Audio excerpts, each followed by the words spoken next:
सत साहेब सभी को राम राम। आज जिस व्यक्तित्व के बारे में बात करेंगे वो व्यक्तित्व किसी परिचय का मोहताज नहीं है। उसकी प्रशंसा में जो भी शब्द कहो वही कम है। एक ऐसा व्यक्तित्व जिसने हर बुराई को मिटाने की कोशिश की। एक ऐसा व्यक्तित्व जो एक महान समाज सुधारक के रूप में उभरा। एक ऐसा व्यक्तित्व जिसने दमनकारियों की नीतियों का विरोध किया।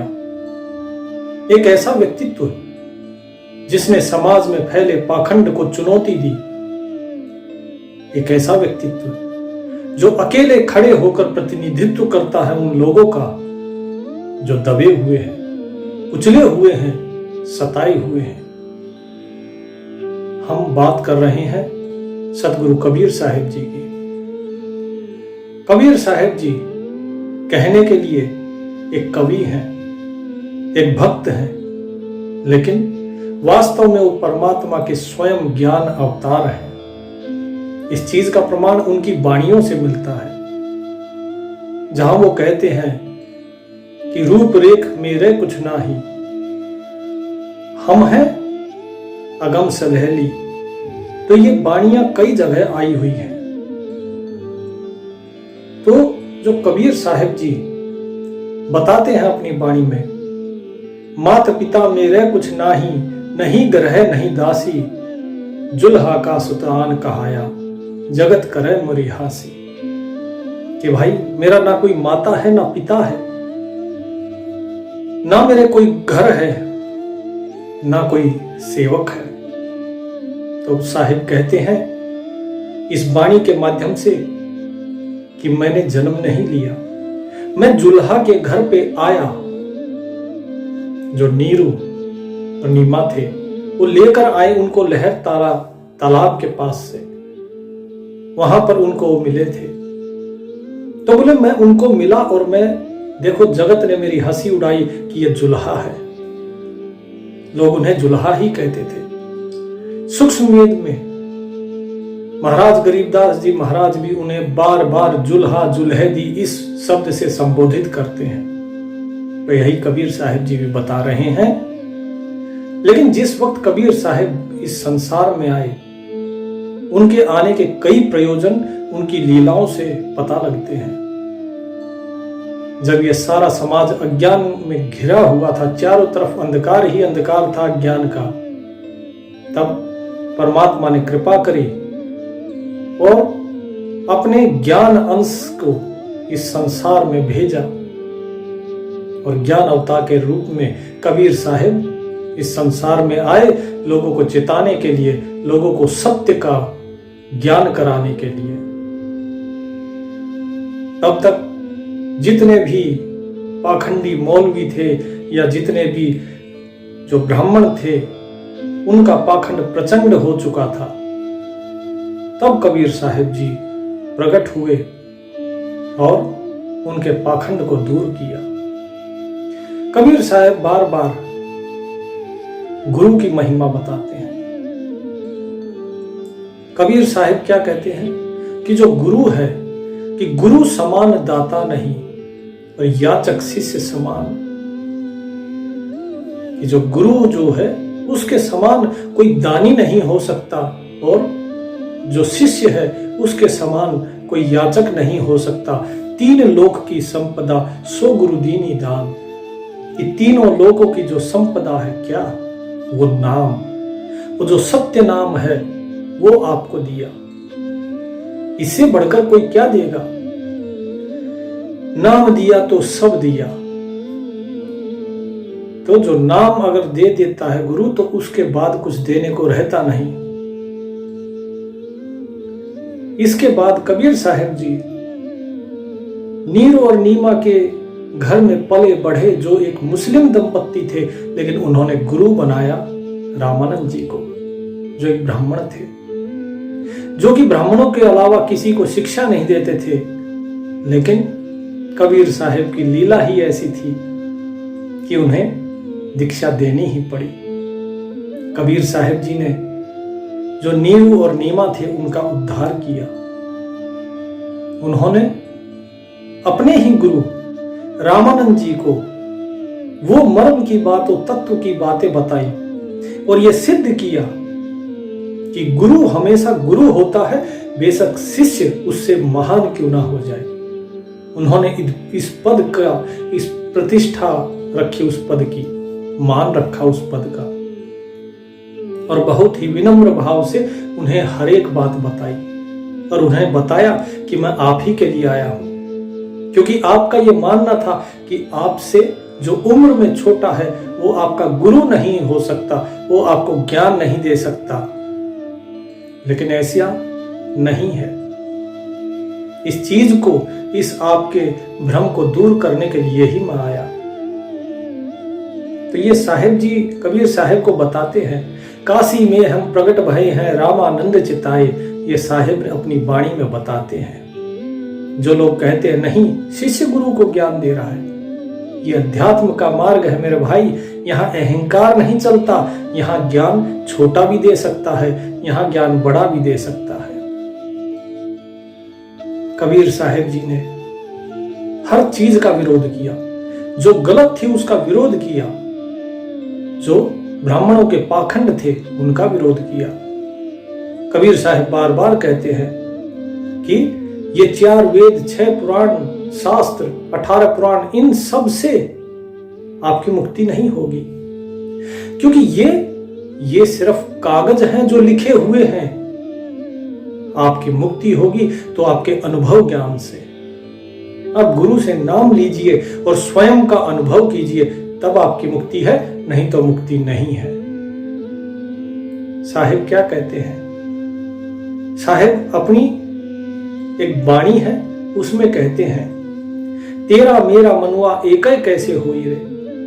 तू कहता कागज की लेखी और मैं कहता आखन की देखी। मैं कहता सुलझाव नहारी, तू राख्यो उलझाई रे।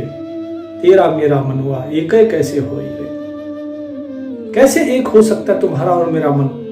क्योंकि तुम रटी रटाई बात बताते हो जो लिखी लिखाई है, और मैं अनुभव की जो अपनी देखी हुई बात है मैं वो कह रहा हूं। आज भी जब मैं वाणी बताता हूं तो लोग कहते हैं ये कहां लिखा है, इसका प्रमाण दो, उसका प्रमाण दो। क्या व्यक्ति सिर्फ प्रमाण ही देता रहेगा? आपको कुछ नहीं करना। आपको परमात्मा ने विवेक दिया है, सोचिए कि ये चीज सही है कि नहीं है। क्योंकि बहुत सी चीजें होती हैं जो आदमी की कल्पना से परे है, लेकिन जो सत्य है। तो इसीलिए उस सत्य को जानिए। सिर्फ लोगों ने कुछ कह दिया और आप उसी को सत्य मान लेंगे।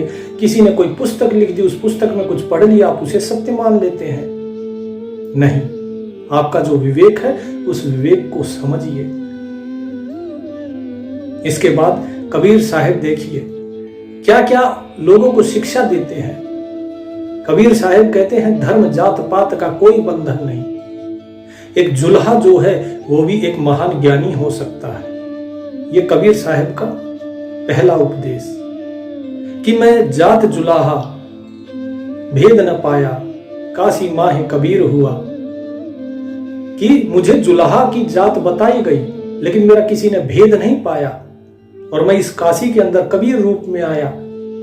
तो एक जुलाहा जिसको कि नीची जाति माना जाता है, तो यहां पे कबीर साहिब एक नीची जाति में आए। क्यों आए? ये संसार को बताने के लिए कि ज्ञान का अधिकारी हर कोई है, चाहे वो कोई ऊंचा हो चाहे नीचा हो। उन्होंने गृहस्थ में रहे, वे कभी सन्यासी नहीं हुए, वो गृहस्थी में रहे। बहुत सी जगह ये प्रमाण मिलता है उनकी वाणियों में भी, और सूक्ष्म वेद में भी ये प्रमाण है कि उनके पुत्र थे कमाल कमाली। कहां से आए? उनकी पत्नी थी लोई। लोग कहते हैं नहीं उनका विवाह नहीं हुआ। कहीं उन्होंने लिखा है कि मेरा विवाह नहीं हुआ, मैं अविवाहित हूं? नहीं लिखा ना। विवेक का इस्तेमाल कीजिए। कहां से आ गए कमाल? कहां से आई कमाली? कौन है फिर ये लोई? चलिए इस बात को हम छोड़ भी देते हैं तो भी कोई फर्क नहीं पड़ता, क्योंकि कबीर साहिब गृहस्थी में थे, वो सन्यास में नहीं गए। तो इसका अर्थ क्या समझाया साहिब ने? साहिब ये समझाना चाहते हैं कि गृहस्थ में रहते हुए भी आप उत्तम कर्म करके मुक्ति के अधिकारी हो। और गृहस्थ धर्म सबसे महान है, क्योंकि गृहस्थ धर्म में व्यक्ति अपनी मेहनत की खाता है, वो किसी के प्रति आश्रित नहीं होता, वो दान करता है जिससे धर्म मिलता है, धर्म का बढ़ावा होता है, जो समाज का आधार है, दान। इसी प्रकार कबीर साहिब जी ने आगे एक एक करके भेद को खोला। उनकी जो रहनी थी, जो करनी थी, उस करनी को अगर आप देखेंगे तो आप उनके उपदेशों को समझ जाएंगे।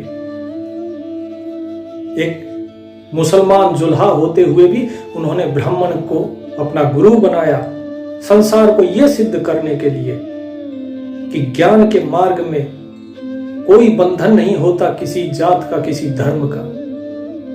गुरु कोई भी हो सकता है, गुरु हिंदू हो सकता है, गुरु मुस्लिम हो सकता है, गुरु सिख हो सकता है, गुरु ईसाई हो सकता है, पारसी हो सकता है, यहूदी हो सकता है, कोई भी हो सकता है, क्योंकि गुरु नाम है ज्ञान का। गुरु किसी शरीर का नाम नहीं है, ये देह नश्वर है। साहिब कहते हैं हाड़ चाम को सतगुरु कहे, ये सब धुंधर ज्ञान। कि सतगुरु कौन है? ये हाड़ चाम नहीं, बोले चार दाग आवे नहीं उसको सतगुरु मान, जो इन चारों दागों से परे है उसको सतगुरु मानो। जो शरीर है, शरीर तो चार दागों के अंदर है, ये कैसे हो सकता है सतगुरु? जो इन चार दागों से परे है। चार दाग कौन से? जल में बहाना, दफनाना, जलाना और जंगल में पशुओं के खाने के लिए फेंक देना। ये चार प्रकार के दाग आते हैं शरीर में। इनसे परे जो है वही है सतगुरु। तो कबीर साहिब के ये जो उपदेश हैं, इनको जो उनकी रहनी है उसके हिसाब से जो ज्ञान देना चाहते हैं उसे समझिए। पहला ज्ञान क्या था? कि जाति धर्म का कोई बंधन नहीं होता, हर एक जाति और हर एक धर्म का व्यक्ति ज्ञान का अधिकारी है। दूसरा, कोई भी किसी भी धर्म का व्यक्ति किसी भी धर्म के व्यक्ति को गुरु बना सकता है। और गुरु हमेशा ज्ञान होता है, गुरु कोई मनुष्य नहीं होता। ये दूसरा। तीसरा क्या संदेश दिया उन्होंने?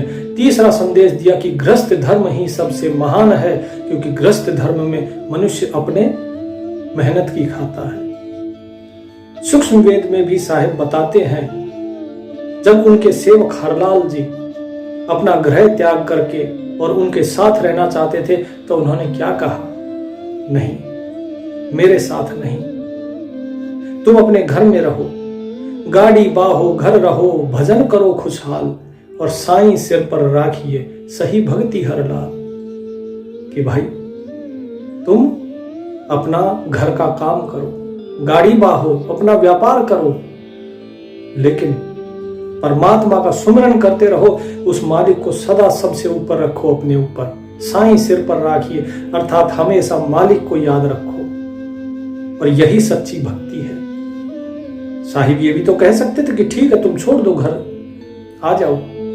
तो इसीलिए कबीर साहिब जी ने गृहस्थ को अपनाया, संसार को यह शिक्षा देने के लिए कि गृहस्थ में रहते हुए भी मुक्ति पाना संभव है। और सभी संत जो है गृहस्थ हुए फिर, और उनकी मुक्ति भी हुई। तो ये साहिब ने यहां पर शिक्षा दी। पाखंड जो फैले हुए थे उन पाखंडों को समाप्त किया। पाखंड के खिलाफ आवाज उठाना चाहिए, पाखंड का कभी समर्थन नहीं करना चाहिए। ये कबीर साहिब ने अपनी अगली शिक्षा दी कि चाहे आप अकेले ही क्यों ना हो, लेकिन यदि पाखंड है उस पाखंड का समर्थन मत करो। उन्होंने कभी किसी के साथ युद्ध करने के लिए नहीं कहा कि आप किसी को लड़ो, किसी को गालियां दो, नहीं। उन्होंने कहा कि नहीं, उनको समझाओ तर्क से कि भाई ये पाखंड है, ये गलत है, ऐसा नहीं करना चाहिए। बाकी सब अपनी बुद्धि और विवेक के अनुसार समझते हैं। अगला उपदेश क्या था साहिब का? साहिब जब गए सुल्तान इब्राहिम लोधी के दरबार में, तो बादशाह जो है वो दुआ मांग रहा था। तो कबीर साहिब गए थे, तो कबीर साहिब ने देखा बोले अरे ये क्या कर रहा है? बोले दुआ मांग रहा है। बोले बादशाह क्या मांगा? दुआ में क्या मांगा? बोले मैंने कहा कि मेरी प्रजा सुखी रहे, मेरे धर्म की उन्नति हो और मेरा राज बढ़ता रहे। बोले वाह, और फिर तुम कहते हो कि तुम बादशाह हो? तुम स्वयं को बादशाह कहते हो, तुम तो भिखारी हो। बोले क्या कह रहे हो? बोले सत्य कह रहा हूं। जो व्यक्ति मांगता है वो भिखारी भिक्षुक ही तो होता है। सच्चा बादशाह तो वो है, वो मालिक हो, परमात्मा, जिससे तुम मांग रहे हो, क्योंकि वो किसी से नहीं मांगता, तो तुम बादशाह कैसे हो गए? तो कबीर साहिब जी ने जो सत्य था उस सत्य का हमेशा पक्ष लिया। उन्होंने कभी भी झूठ के पक्ष में नहीं रहे। इसीलिए कहते साच बराबर तप नहीं, झूठ बराबर पाप, जिसके हृदय साच है तिसके हृदय आप। कि सत्य से बड़ा कोई तपस्या नहीं है। इसीलिए सत्य आचरण करो, सत्य व्यवहार करो, सत्य बोलो, सत्य सुनो। तो सत्य जो है वो सत्य ही वो परमात्मा है। जिसके हृदय में सत्य है, परमात्मा उसके हृदय में निवास करते हैं। ये साहिब की अगली शिक्षा थी कि हमेशा सत्य बोलना चाहिए।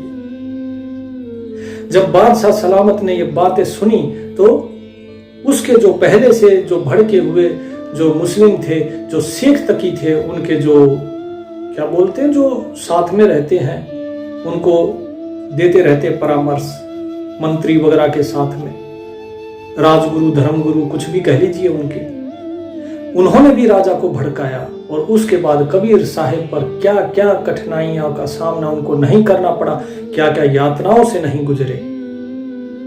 लेकिन क्या कबीर साहिब जी ने अपने सत्य को छोड़ा? नहीं छोड़ा। तो कबीर साहिब का ये अगला संदेश कि चाहे ये सारा जमाना तुम्हारा दुश्मन क्यों ना हो जाए, चाहे तुम्हें सूलों पे चलना पड़े, चाहे तुम्हें मृत्यु का सामना क्यों ना करना पड़े, लेकिन फिर भी सत्य से कभी हटना नहीं। जो सही मार्ग है, परमात्मा का मार्ग है, उस पर अडिग रहना, उस पर हमेशा विश्वास रखना, क्योंकि तुम्हारा दृढ़ विश्वास ही तुम्हें उस परमात्मा के पास लेकर जाएगा, वो तुम्हारी मुक्ति का कारण होगा। तो परमात्मा पर विश्वास, ये साहिब का अगला संदेश था।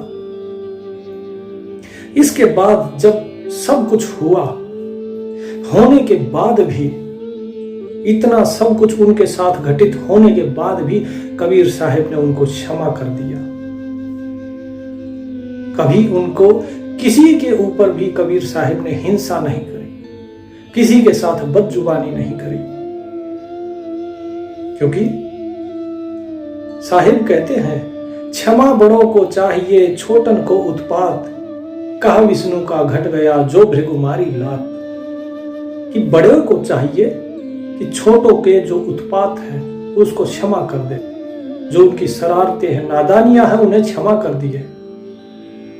क्योंकि जैसे भृगु ऋषि ने अपने अहंकार में आके विष्णु के ऊपर लात मारी, तो क्या विष्णु का मान घटा? नहीं घटा। लेकिन भृगु ऋषि वापस इस 84 के चक्कर में फंस गए। तो यही कारण है कि हमेशा लोगों को क्षमा करो, कभी किसी के प्रति अपने मन में बैर भाव ना रखो।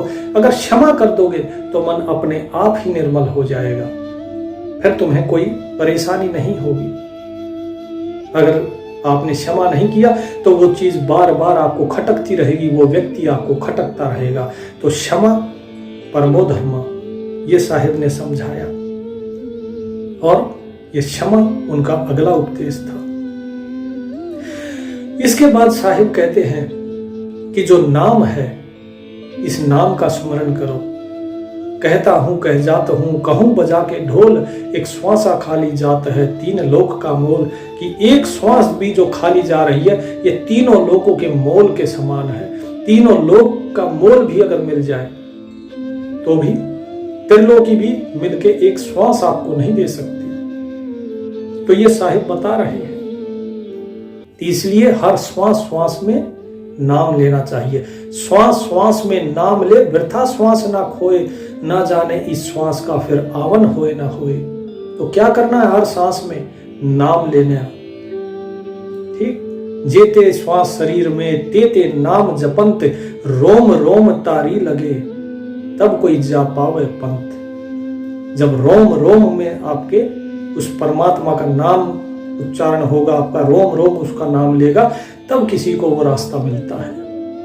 तो यहां परमात्मा से मिलने का रास्ता बताते हैं नाम सुमिरन। ये साहिब का अगला उपदेश था। इसके बाद साहिब कहते हैं कि सब घट मेरे साइया सूनी सेज न कोई, बलिहारी वा घट की जा घट पर घट होए। कि सभी जगह मेरा वो परमात्मा, वो मेरा मालिक वही है, उसके अलावा और कोई है ही नहीं। मैं प्रणाम करता हूं, बलिहार जाता हूं उस हृदय पे, जिस हृदय के अंदर मेरा मालिक वो प्रकट हो जाए।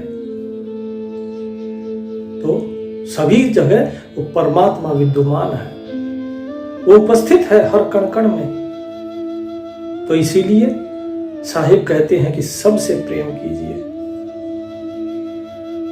प्रेम प्रेमी ढूंढत मैं फिरूं, प्रेमी मिले न कोय, प्रेमी से प्रेमी मिले राम भक्ति दृढ़ होए।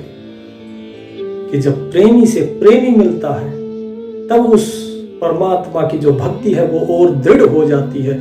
लेकिन क्या करूं, प्रेमी ढूंढता हुआ मैं फिर रहा हूं, लेकिन वो प्रेमी ही नहीं मिल रहा है। तो जगत के लोगों को कहते हैं कि प्रेम, उन्होंने सबसे प्रेम किया, हर प्राणी मात्र से प्रेम किया, लोगों को यह दिखाया कि देखो जब मैं प्रेम कर सकता हूं, मेरे ऊपर इतनी यातनाएं मैंने झेली, फिर भी मैं सबसे प्रेम करता हूं, फिर चाहे वो किसी भी धर्म जात का क्यों ना हो। तो आप प्रेम क्यों नहीं कर सकते हैं? तो ये साहिब ने यहां पे प्रमाणित किया। ये सब क्यों किया साहिब ने? ये सब इसलिए किया क्योंकि हर जगह केवल वो परमात्मा ही है, और इसलिए ये सारी चीजें प्रमाणित करी। स्वयं इस संसार में रह के लोगों को इसलिए ये दृष्टांत दिखाया क्योंकि जो बड़े लोग होते हैं, जो श्रेष्ठ लोग होते हैं, वो इस समाज के लिए दृष्टांत उदाहरण बन जाते हैं और लोग उन्हीं का अनुसरण करते हैं। यही चीज गीता में श्री कृष्ण ने भी कही थी कि मुझे कोई ऐसी वस्तु नहीं है जिसे मैं प्राप्त करना चाहूं और कर ना सकूं, लेकिन फिर भी मैं कर्म कर रहा हूं, इस संसार को यह दिखला रहा हूं कि कर्म करते हुए भी जीवन यापन करना संभव है। और यह इसलिए कर रहा हूं क्योंकि अगर मैंने कर्म नहीं किया तो लोग कर्म के रास्ते को त्याग देंगे, क्योंकि जो श्रेष्ठ लोग होते हैं बाकी लोग उनका आचरण करते हैं। तो ये सारी बातें जो कबीर साहब बता रहे हैं, इसके बाद अगला जो उन्होंने संदेश दिया वो संदेश था संतोष का। लोग कहते हैं धन जोड़ो,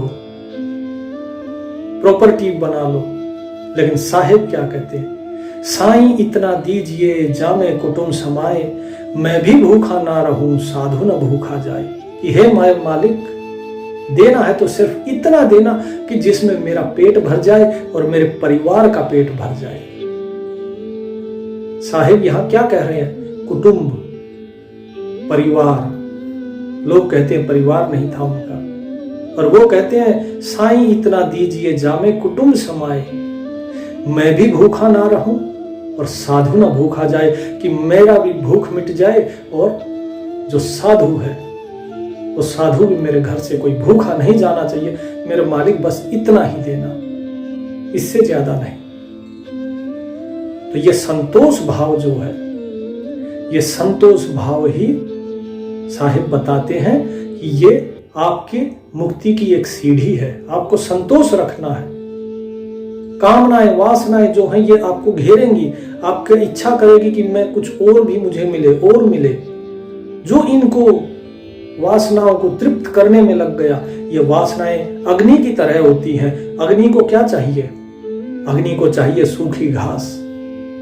यदि आपने उसको घास डाल दी तो ये और ज्यादा भड़क जाती है, और घास डालेंगे और भड़केगी। इन वासनाओं को घास मत डालिए, तो ये घास अगर नहीं डलेगी इस वासना रूपी अग्नि को, तो ये वासनाएं अपने आप धीरे धीरे शांत हो जाएंगी, फिर आपका मन भी शांत हो जाएगा। इसीलिए संतोष रखिए। संतोषम परमम सुखम, संतोष के समान कोई सुख नहीं है। साहिब आगे उपदेश देते हैं कि आप संतुष्टि रखेंगे, आप प्रेम रखिए परमात्मा पे, विश्वास रखिए और अधीनता रखिए, दास भाव रखिए और नाम जाप करते रहिए तो उस मालिक को पा जाएंगे। लेकिन ये दास भाव कैसा, ये दास भाव कैसा होना चाहिए? बोले मैं कुत्ता मेरे राम का, मोतिया मेरा नाम, और गले हमारी जेवरी जे खेचे तहाँ जाओ। वो स्वयं को कहते हैं कि मैं मेरे मालिक का कुत्ता हूं। जैसे कुत्ता सेवा करता है, दरबार पे पड़ा रहता है, मालिक के दर पे पड़ा रहता है, बोला मैं भी मेरे मालिक के कुत्ते के समान हूं, मैं उसी के दर पे पड़ा हुआ हूं। ये आधीनी, ये दास भाव होना चाहिए। बोले तो करे तो बाहरों, दूर दूर करे तो जाऊं, जो राखे त्यों ही रहूं, जो देवे सो खाऊं। कि वो मेरा मालिक जो देगा मैं वही खाऊंगा और जैसे रखेगा वैसे ही रहूंगा। अगर वो मुझे तो करके बुलाता है तो मैं आऊंगा, और अगर वो मुझे दूर दूर करके भगा देता है तो मैं चला जाऊंगा। वो जैसा रखेगा मैं वैसे रहूंगा, लेकिन उसी की अधीनी में रहूंगा। ये होता है दास भाव। और साहिब कहते हैं कि उस परमात्मा का दीदार कब होगा? जब दास भाव होगा। दासा तन से दरस है, दासन हो जे दास, और हनुमान से हित ले रामचंद्र के पास। कि उस परमात्मा का दीदार दरस कब होगा? दास भाव से। कितने ही ज्ञानी, कितने ही बड़े बड़े प्रकांड पंडित होकर इस संसार से विदा हो गए, लेकिन किसी को मुक्ति नहीं मिली। क्यों नहीं मिली? क्योंकि ज्ञान का अहंकार आ जाता है। इसीलिए ज्ञानी की मुक्ति पहले नहीं, पहले भक्त की मुक्ति बताई जाती है, क्योंकि उसके अंदर दास भाव होता है। जैसे सबरी माता, जैसे मीराबाई, ये सब दास भाव था। जैसे कबीर साहिब जी दास भाव था, जैसे हनुमान जी दास भाव था। इसीलिए साहिब कहते हैं दासा तन से दरस है, दासन हो जे दास। कि भाई दासा तन से दर्शन होंगे उस मालिक के, लेकिन कब? जब तुम उस मालिक के जो दास हैं उनके भी दास बन जाओ। ऐसी मन में मतलब छोटापन लेके आ जाओ अपने मन में। कैसे? जैसे हनुमान साहित ले रामचंद्र के पास। जैसे हनुमान जी का प्रेम था, दास भाव था श्री राम प्रभु के लिए। सारा कार्य सिद्ध किया, पूरी लंका जला दी, सब कुछ किया, लेकिन क्या बोले? बोले प्रभु ये आपकी कृपा है, आपकी ही शक्ति का ये प्रताप है, नहीं तो मुझ तुच्छ जीव की ऐसी सामर्थ्य कहां कि मैं ये सब कर सकूं। तो ये सारी चीजें साहिब बताते हैं लोगों को, ताकि लोग ये समझ सके कि सिर्फ सन्यास के मार्ग से ही मुक्ति नहीं है, मुक्ति गृहस्थ के मार्ग से है। और गृहस्थी की मुक्ति पहले होती है, क्योंकि गृहस्थी अपनी मेहनत की खाता है, गृहस्थी दान देता है, गृहस्थी नाम सुमरण करता है, और नाम सुमरण करते हुए वो अपने परिवार को भी उसमें अगर लगाता है तो उसके कर्म उत्तम माना जाता है। क्योंकि इतनी दुविधाओं, इतनी समस्याओं के बावजूद जो व्यक्ति पार हो जाए उसे कोई फंसा नहीं सकता। सन्यासी फंस जाता है। सन्यासी अपनी भूख मिटाने के लिए गृहस्थी के द्वारे जाता है और बोलता है भिक्षाम देहि, लेकिन गृहस्थी अपनी भी भूख मिटाता है और साधु संतों की भी मिटाता है। इसलिए कबीर साहिब गृहस्थी रहे। ये संसार कहते हैं, बहुत से लोग कहते हैं, बोले नहीं उनका विवाह नहीं हुआ, नहीं वो गृहस्थी नहीं थे, उन्होंने ये ऐसा दिखाया। अरे चलो आपकी बात मान ली कि उन्होंने ये दिखाया, ये लीला करी, तो ये लीला करने की जरूरत क्या थी? उसके पीछे क्या बात थी? वो क्या संदेश देना चाहते थे? संदेश तो यही है ना कि गृहस्थ में रहते हुए भी मुक्ति पाना संभव है। क्या मीराबाई गृहस्थी नहीं थी? कबीर जी गृहस्थी नहीं थे क्या? और कितने संत हुए, महात्मा हुए, क्या वो गृहस्थी नहीं थे क्या? स्वयं गरीबदास महाराज क्या गृहस्थी नहीं थे क्या? अगर ये गृहस्थी थे तो फिर गृहस्थ की मुक्ति क्यों नहीं हो सकती? ये सब चीजें कबीर साहिब बता रहे हैं। कबीर साहिब ने कितने ही लोगों को ज्ञान दिया, लेकिन उनके मन में कभी यह अहंकार नहीं आया कि मैं गुरु हूं। ये सभी गुरुओं के लिए उन्होंने संदेश दिया कि भाई अहंकार नहीं होना चाहिए, क्योंकि कितने ही लोगों को ज्ञान दिया, नामदान दिया साहिब ने, लेकिन उन सब के साथ बैठते थे वे, उन सब को अपना मानते थे, प्रेम के साथ सबके साथ व्यवहार करते थे।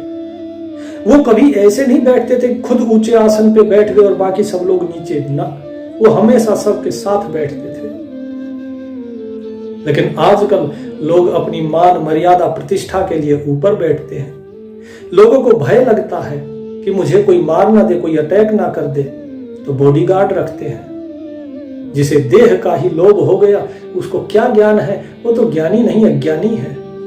और जिसे स्वयं ही मृत्यु का भय है वो आपको कैसे निर्भय कर सकता है। और साहिब क्या कहते हैं कि निर्भय होके नाम जपो, भय नहीं। जो व्यक्ति भयभीत है वो पार नहीं हो सकता। क्यों नहीं हो सकता? क्योंकि हमेशा उसके मन में भय रहेगा, मन भय में लगेगा, मन परमात्मा में नहीं। और जब तक भय है इस शरीर के अंदर, इस मन के अंदर, तब तक विश्वास नहीं। जब एक पिता अपने बच्चे को उछालता है तो बच्चा हंसता है, आनंद लेता है। क्यों? क्योंकि उसे पता है कि उसका जो पिता है वो उसे गिरने नहीं देगा, वो उसे बचा लेगा। लेकिन जिसको अपने पिता पर विश्वास नहीं होता, उस बच्चे को अगर उछालोगे वो डरेगा, वो रोएगा, वो आनंद नहीं ले पाएगा। तो यही चीज साहिब समझाना चाहते हैं कि निर्भय होकर रहो। जो निर्भय रहेगा वही तो परमात्मा पर विश्वास कर सकता है। जो भयभीत है, इसका अर्थ है कि आपका परमात्मा पर विश्वास नहीं है, वो कुछ नहीं होने देगा आपको। जरा सोचिए, जो हार्ड मांस का जो पुतला है, जब ये पिता अपने पुत्र से इतना प्रेम करता है तो मालिक कितना प्रेम करता होगा, जो युगों युगों से आपकी प्रतीक्षा कर रहा है कि आओगे आप, मुक्त होगे, जो हर घड़ी हर क्षण आपके साथ है, आपको सही मार्ग दिखाता है, आपके बोलने से पहले आपकी दुविधाओं, आपकी सारी समस्याओं का अंत कर देता है। कौन है वो? परमात्मा। तो साहिब ये सारी चीजें आपको बता रहे हैं, उन्होंने इतनी वाणियां लिखी हैं। लेकिन हम क्या करते हैं? हम दूसरों की बातें सुनते हैं। हर कोई पढ़ा लिखा है। साहिब की वाणियां इतनी मुश्किल नहीं है कि उनका अर्थ ना समझा जा सके, लेकिन हम चले जाते हैं ऐसे लोगों के पास जो हमें कुछ भी बता देते हैं और फिर हम भ्रम के उन्हीं का ढोल पीटना शुरू कर देते हैं। ये गलत है। साहिब यही कहते हैं, इतनी बाणी मैं कथी जितना बाड़ू रेत, और इस 84 के ढोर को एक न लागी हेत। कि मैंने इतनी बाणी कही जितना इस संसार में रेत है, लेकिन फिर भी इस 84 के जीव को जो है एक भी मेरी कही हुई बात लगती नहीं। ये चलता है संसार की चाल। और कबीर साहब कहते हैं, कबीरा इस संसार को समझाऊं के बार, पूछ जो पकड़े भेड़ की उतरा चाहे पार। कैसे समझाऊं इस संसार को? ये चाहता है कि मैं भेड़ की पूंछ पकड़ लूं और मैं पार उतर जाऊं।